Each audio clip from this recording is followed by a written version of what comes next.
Dr. Babasaheb Ambedkar Open University.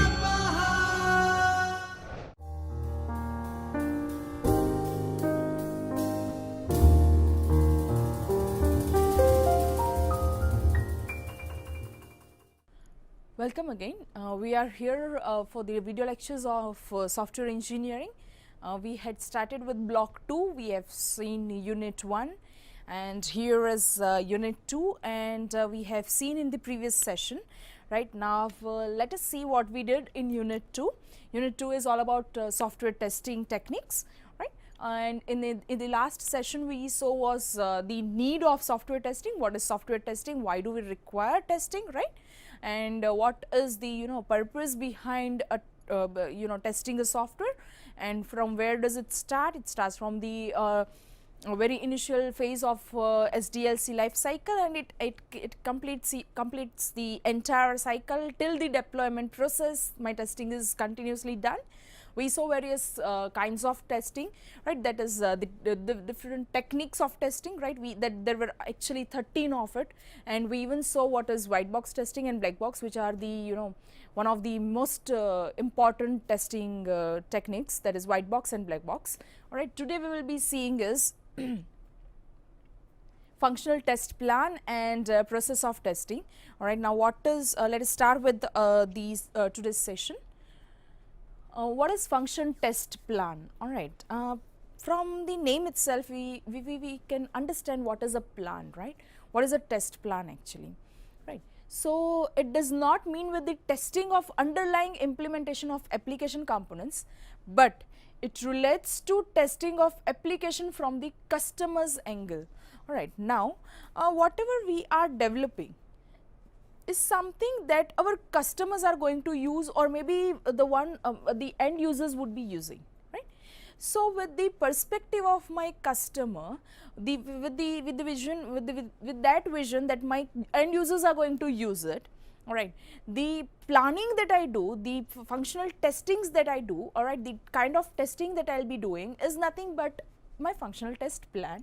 All right, it checks how the application is meeting business requirements and specifications. Now here in particular, my customers would be giving some sort of requirements. Of course, we call them as business requirements, all right, and they will be giving certain specifications. Now in order to meet that business requirements and that particular specifications, we actually have a function test plan which checks whether we are actually fulfilling all the business requirements. Are we actually fulfilling all the specifications mentioned, right?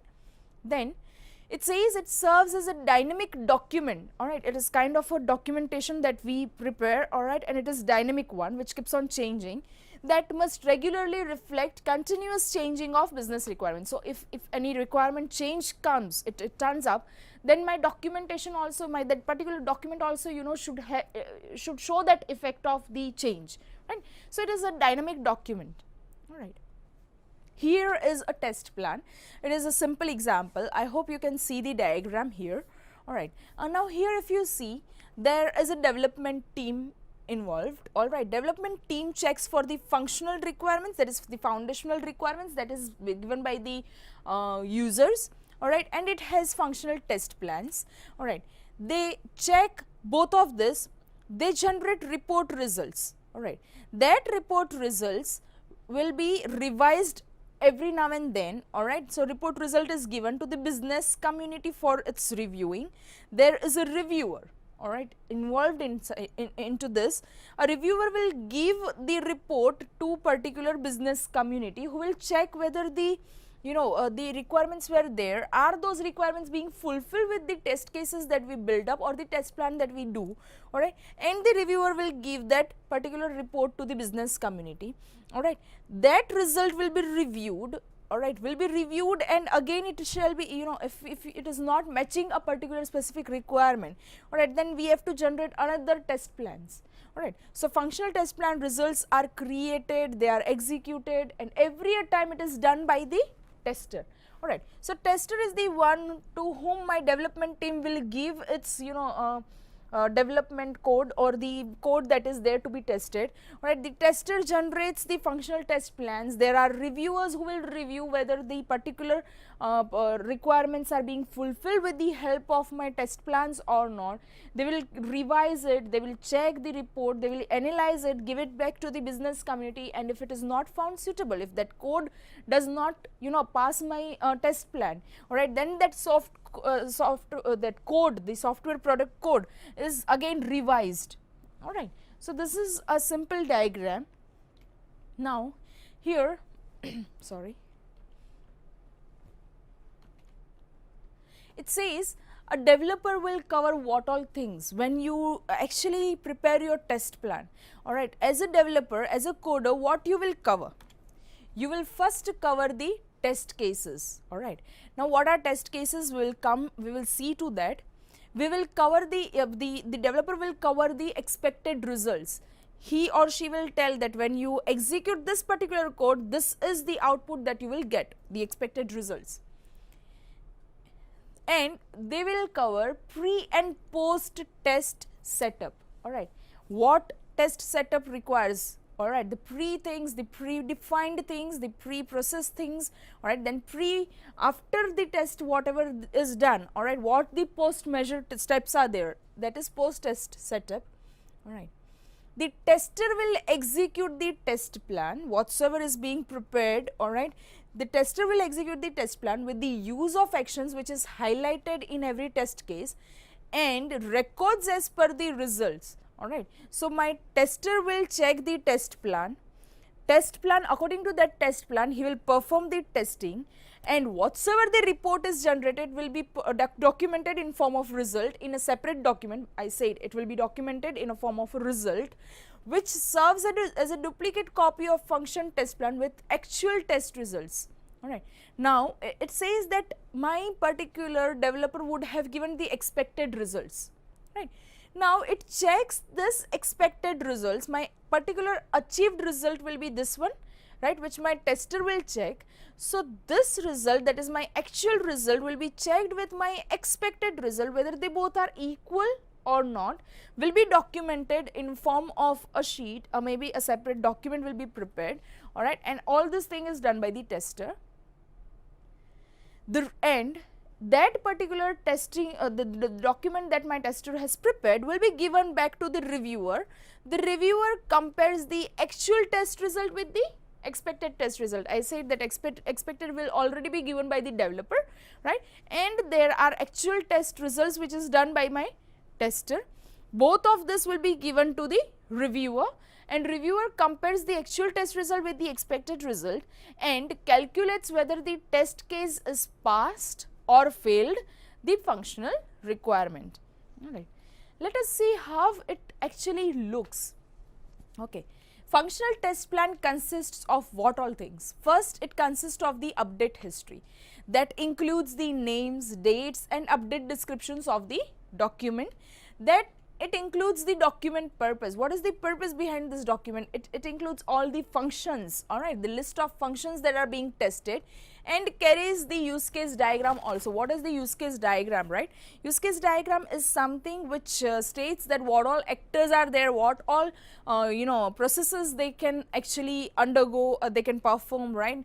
And it's like giving you the major idea about your system. Alright, then pre-test setup is there, which carries the instructions where test cases require persistent state to run through the step. Alright, when you need a persistence, persistence means the continuous one, the whole time one, right?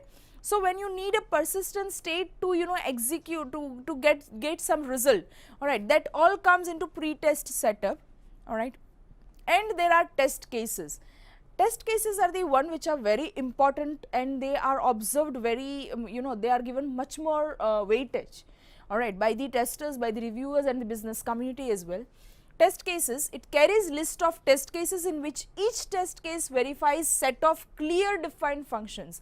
Some certain functions will be already defined, will be mentioned in my test case, and all those functionalities will be there in my test case, alright, will be listed inside my test case. And It will check for valid users accessibility to the system and also declares that valid users cannot access system without entering into that particular plan. Alright.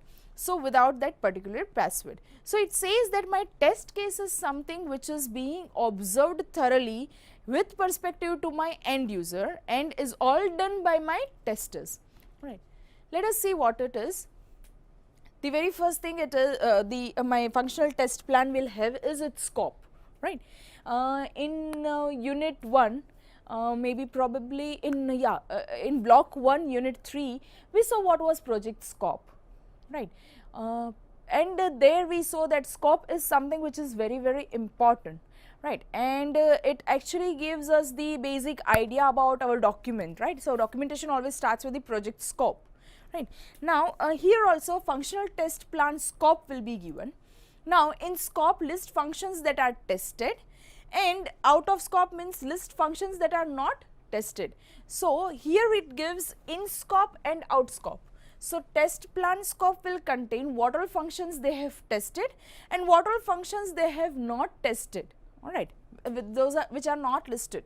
Then, second point it contains is functional test plan assumptions and constraints. Okay, we have assumptions and we have the constraints, alright.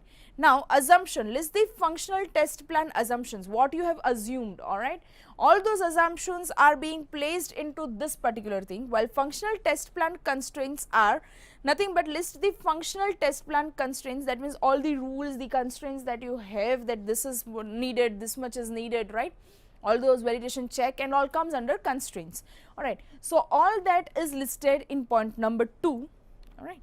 Then we have point number 3, which is functional test team roles and responsibilities.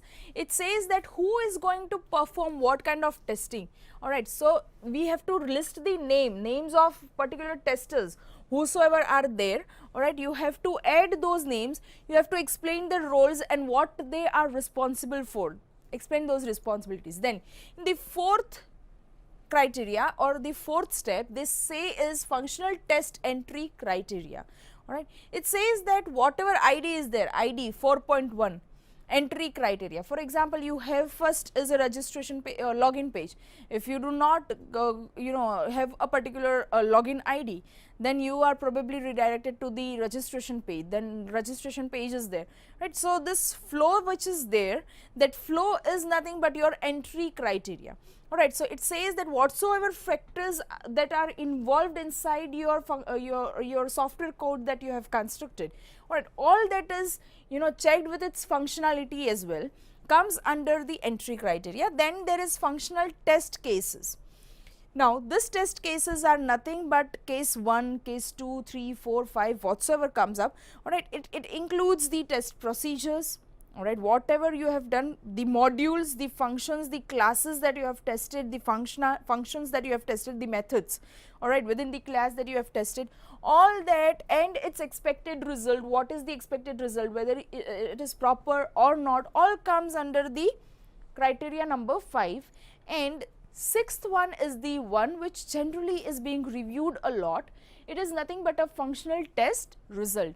So, lastly my results are prepared, and it says that whatever the ID is there, which we have already mentioned in test cases, ID, alright, then test cases, what is the name of that test case and what are its procedures or functions being used, and whether it has passed or failed, alright, pass or fail, who has tested it. In that list we have the tester's name, right, who has tested it and on what date they have done this, alright. All this is prepared, and then this result is passed on to the reviewer, who compares that this was yes the expected result and this is what actually the testers have got, alright, and whether it has passed or failed. If it is passed, it is a green signal, but if it is failed, that means it needs some rework, right, it needs some reconstruction of the code, right. So, this is my function test plan, alright. Next topic is process of testing, which is very easy, alright. Software testing strategy is a roadmap which is used and followed by developing team in order to maintain the quality. Alright, so in order to maintain my qualitative software, in order to construct a qualitative software, alright, always a software testing strategy is being used. Alright, software testing strategy is something which tests all the possibilities that are there to have my code as a big failure. Alright, and on the basis of that testing which is done, alright, I want to build up a product which is going to be thoroughly is capable thoroughly to pass through any of the errors that is there. Alright, it will thoroughly go it will avoid all the errors, all the bugs. Alright, so that is nothing but my software testing strategy. Alright, and it says that it serves as a bridge between customer roadmap which shows steps to be conducted at the time of testing. Right. Then the fundamental test process comprises of 5 different activities which are again easy. First one is planning. Right. Before you start with any testing technique, alright, we first have to plan that what we are going to actually test, what kind of testing we are going to have. Alright, whether it is going to be no internal mechanisms will be checked, so whether it is going to be a black box testing, maybe we are going to check the internal code also, then it is going to be white box testing, whether it is going to be a simply performance testing, maybe stress testing, right. All those is requiring some plan. Alright, and we must always understand that nothing happens without a plan, right. So be it coding, be it testing, be it designing, analysis, anything, but everything requires a plan, right. So it starts with planning. Then second is specification, because whatever I am going to test, if I test it simply without any specification, then there is no comparable result, right. So whatever I am going to test, is it going to meet particular specification list? So specification should be there, alright. Then we need is execution. Alright, now we are going to actually execute our test plan, right. Whatever the coding that we have done, alright, whatever coding we have done, we plan a test for it, alright. We have already mentioned the specifications for it. Now once we are ready with the test plan, we are ready with the specifications, now we need to execute it. That means we start the testing process, right. Then next is recording, alright, which is very important. It says that you start executing, yes, but you simultaneously need to record what that whatever testing you are performing, alright, this is the result into it. Next I start with test number 2, this is the result with that. Next I start with test 3, this is the result of it, alright. We keep a record of it, alright.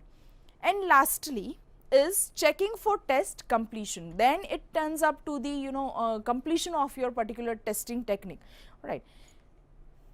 I hope you can see everybody of you would be seeing one diagram here. It says test, planning and control. So very first thing is planning, we plan what we are going to test and how we are going to test. Then test, analysis and design. I said that anything that we do, maybe analysis, design or anything, needs first a planning, alright. Then we test, analysis and design, we do the testing of the analysis of the testing techniques, we design the testing techniques, then we start the implementation and execution of the testing, then we have evaluating exit criteria and reporting it, alright. So that means we evaluate what is my exit criteria, what were my entry criteria, what were my exit criteria, we evaluate it, we generate a report and we report it to the reviewer, right. And test closure activities, once everything is done, we close that testing techniques, alright, and that is completion of my testing technique, right. Here you would be seeing first one we will see is test planning. All good testing is based upon good test planning, alright. Everything that is done, everything if it is going according to whatever you planned out, then that means your planning was good, alright.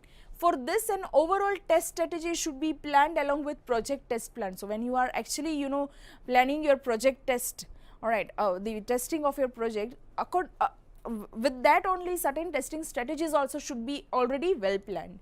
The test planning activity will generate test plan which is specified to level of testing, alright. So that level of testing, to reach that level of testing, we have to of course first plan the test.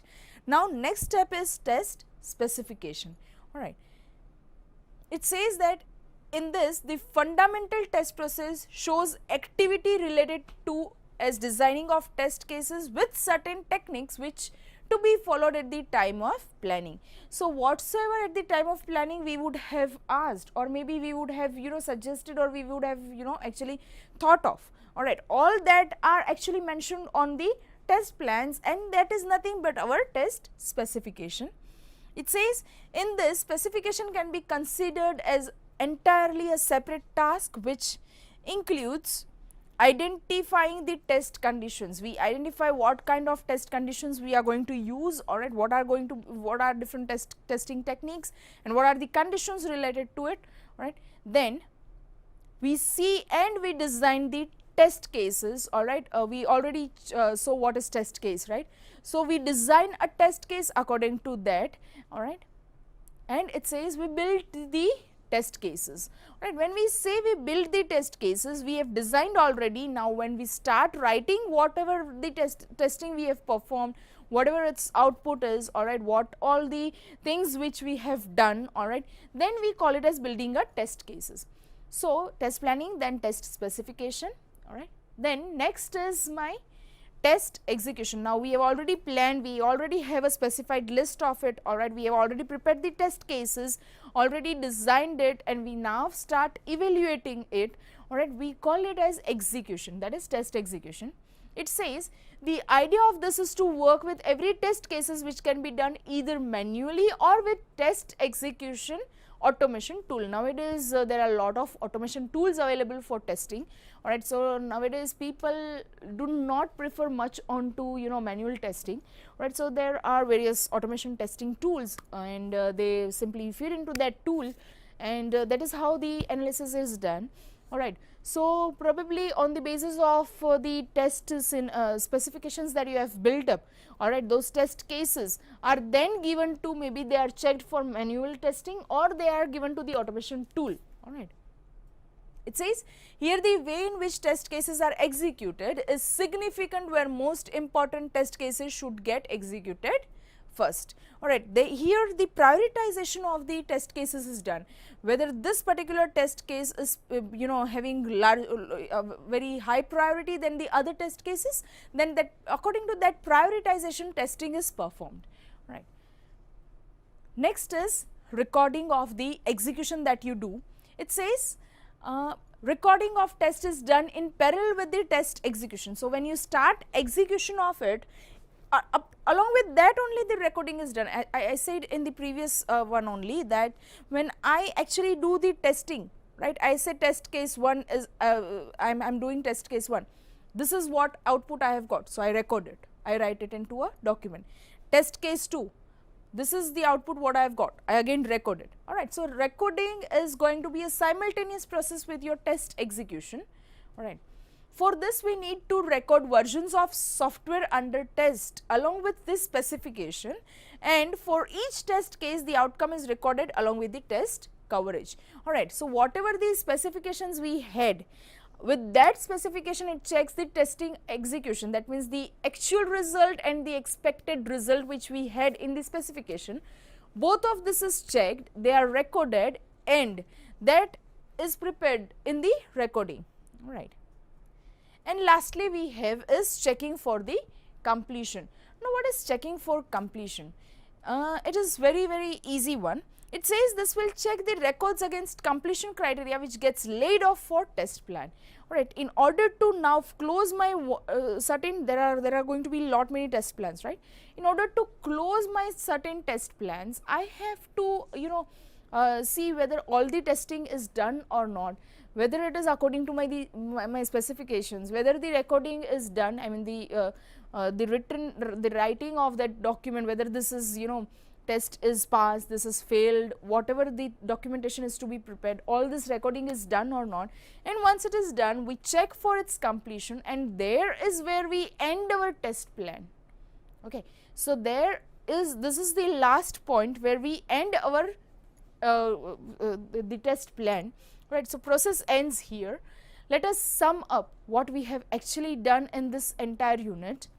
In this unit we learnt first core testing techniques. Alright, it says that there are two major testing techniques. One is black box testing, another one is white box testing. Again repeating it in a very a gist of it. Black box testing is not going to check the internal code of your system.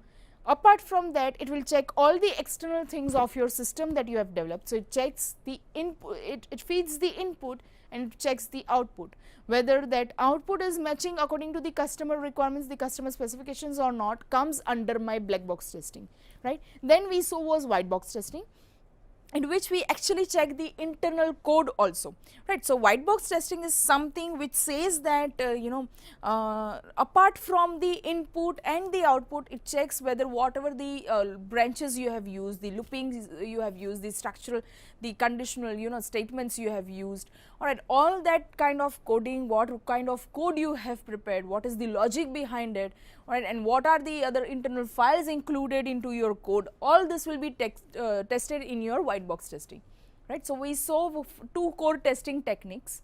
Then we saw different testing techniques, wherein we actually saw 13 kind of testing techniques, right, which includes starting from the white box, black box, of course it is there, right, starting from the unit testing, then moving to the integration testing, where we saw what is top to bottom approach, top to down approach, and bottom up approach, alright. Then we saw what is regression testing, what is end to end testing, right, and I even mentioned that there is something called as sanity testing, right, and it is very important, right.